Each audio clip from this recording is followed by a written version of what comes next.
जोरदार तालियों से अपने मंत्री जी का स्वागत करेंगे। जब तक मंत्री जी मंच तक ना पहुंचे,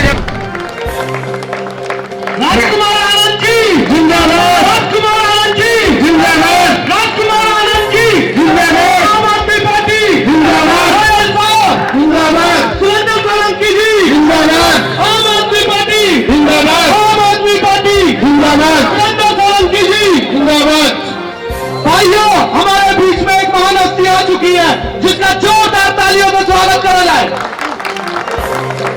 मंच पर विराजमान हमारे कैबिनेट मंत्री राजकुमार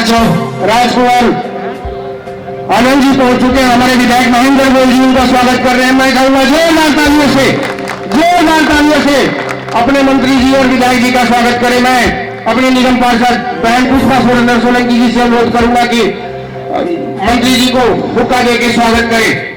मैं भाई सुरेंद्र सोलंकी जी से अनुरोध करूंगा कि मंत्री जी को फूलमाला और हुक्का दे के स्वागत करें। अपने भाई फैनुल इस्लाम जी से अनुरोध करूंगा कि मंत्री जी को फूलमाला और हुक्का दे के स्वागत करें। परेश मोर जी से भी अनुरोध करूंगा कि फूलमाला मंत्री जी का स्वागत करेंगे हुक्का से और फूलमाला से। भगवान बाल चावला की विदाई करूंगा कि वो 1166 गाड़ी है, गाड़ी हटा लें। 1166 नंबर की जो गाड़ी है सामने लगी है। रामपाल चावला और के हमारे चेयरमैन है, हमारा विजय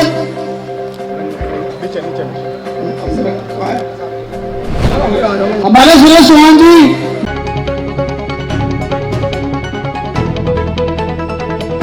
आज हम अगली कार्रवाई के बारे में उस शख्सियत को आवाज दे रहा हूं जो पूरी ईमानदारी के साथ में आप लोगों का बच्चा, आपका भाई, आपका दोस्त राजकुमार आनंद, जिसकी आवाज सुनने के लिए आप लोग इतनी संख्या में बैठे हैं, तो मैं ऐसे अपने भाई राजकुमार आनंद जी को एक बार खड़े होकर जोरदार तालियां खड़े होकर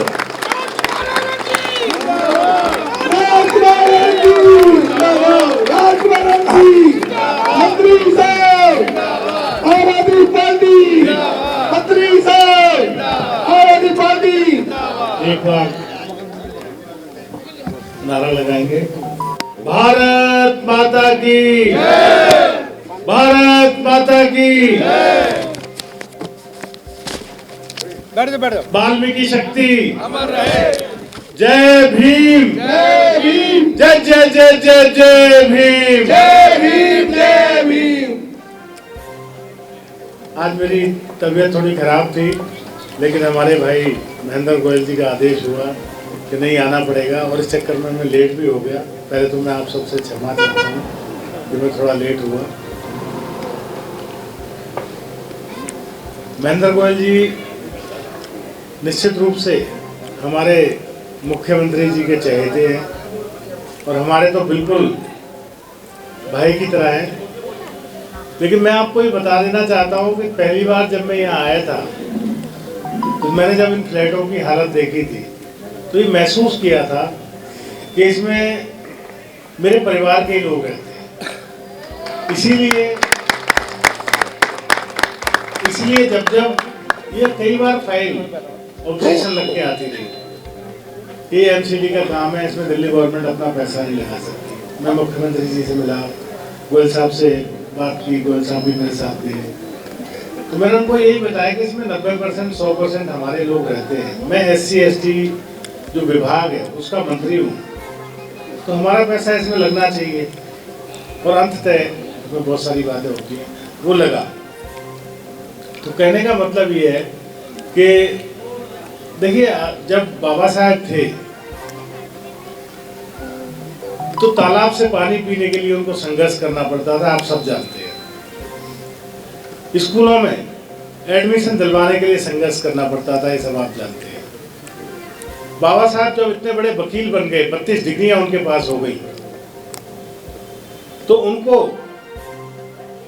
अपना धर्म बदल के घर मांगा तो उनको घर नहीं मिला, किराए पे। फिर वो धर्मशाला में रहने लगे, वो भी खाली करा ली गई। तो इस तरह की चीजें हमारे लोगों के साथ होती रही। आज हमारे बच्चों के पास सर ढकने को कोई छोटी मोटी जगह मिल गई जिसका किराया भी सरकार काटती है, जैसा कि गोयल साहब ने बताया, तो उसका दर्द आज खुद जो लोग किराया काटते हैं वो लोग नहीं लेते। तो ये बड़ी शर्म की बात है। तो अब आपको तो फख्र करना चाहिए, ऐसे आपके विधायक हैं जो इतनी चिंता करके किसी भी तरह से ये करा के लाते हैं और अब ये बड़े ढंग से बन जाएंगे। बाबा साहब हमेशा कहा करते थे कि जीने का अधिकार एक चीज़ है, गरिमा से जीने का अधिकार एक चीज़ है। जी तो आप रहे ही हैं, लेकिन ये बन जाएंगे, ढंग से बन जाएंगे और खतरा टल जाएगा इसमें, भूकंप का, गिरने का, सफ़ेदी हो जाएगी, ढंग से रहने लग जाएंगे बच्चे, तो ये गरिमा से जीना हो जाएगा। ये बहुत ज़रूरी है। बाबा साहब और हमारे जितने भी सामाजिक लोग थे वो ही समझते थे। और मुझे बहुत फख्र है कि हमारे दिल्ली के मुख्यमंत्री अरविंद केजरीवाल जी बाबा साहेब अम्बेडकर के नक्शे कदम पे चल रहे हैं और उसी तर्ज पे दिल्ली के स्कूल, आपने देखा कि सरकारी स्कूल किस तरह से प्राइवेट स्कूलों से बेहतर बना के दिए आप लोगों को। और आखिर उसमें पढ़ते किसके बच्चे हैं? आखिर उसमें दलितों के बच्चे पढ़ते हैं, वंचितों के बच्चे पढ़ते हैं, मजदूरों के बच्चे पढ़ते हैं और पिछड़ों के बच्चे पढ़ते हैं। बसों में अगर फ्री सफ़र है उसमें ज़्यादातर किसकी महिलाएं होती हैं? हमारी महिलाएं होती हैं, पिछड़ों की महिलाएं होती हैं, मजदूरों की महिलाएं होती हैं। गोयल साहब की महिलाएं नहीं जाती, हमारी ही जाती हैं। बिल्कुल ठीक है। तो जो काम हो रहा है वो बाबा साहब के हिसाब से अरविंद केजरीवाल जी कर रहे हैं। तो हमें फख्र होना चाहिए ऐसे मुख्यमंत्री पर और ऐसे विधायक पर भी जो आपके लिए हमेशा लड़ाई लड़ते हैं। विधानसभा में जितना गोयल साहब अपनी विधानसभा के लिए लड़ाई लड़ते हैं, चाहे कोई भी फंड हो, अपनी विधानसभा के लिए ये कुख्यात है। कुख्यात एक होता है विख्यात, एक है कुख्यात। तो मुझे भी बड़ा फख्र है, मैं बहुत कुछ सीखता हूँ। तो ऐसे ही सब चलता है। तो मैं आप लोगों का बहुत शुक्रगुजार हूँ, गोयल साहब का बहुत शुक्रगुजार हूँ कि इन्होंने उस टाइम बुलाया था। मैं आपसे ये भी वायदा करता हूँ कि ये आज से शुरू हो जाएगा, आज से शुरू हो जाएगा और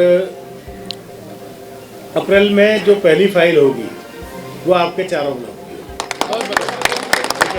चाहे एमसीडी कुछ भी कहे, कोई कुछ। हमारे साथ इस वक्त बात करने के लिए दिल्ली सरकार के कैबिनेट मंत्री राजकुमार आनंद जी हैं और रिठाला के विधायक महेंद्र गोयल जी हैं और एमसीडी के फ्लैटों का उद्घाटन किया जा रहा है।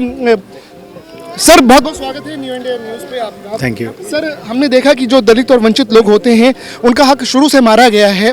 आप और गोयल साहब मिलकर के काम कर रहे हैं, किस तरह से ये सर आप मैसेज देना चाहते हैं, क्या कहना चाहते हैं? पहली बात तो आप जो कर रहे हैं बिल्कुल ठीक कह रहे हैं। हमेशा मारा जाता है, लेकिन हमारी आम आदमी पार्टी अरविंद केजरीवाल की सरकार एक इकलौती सरकार है जो इस लीग से हट के काम करने की कोशिश कर रही है।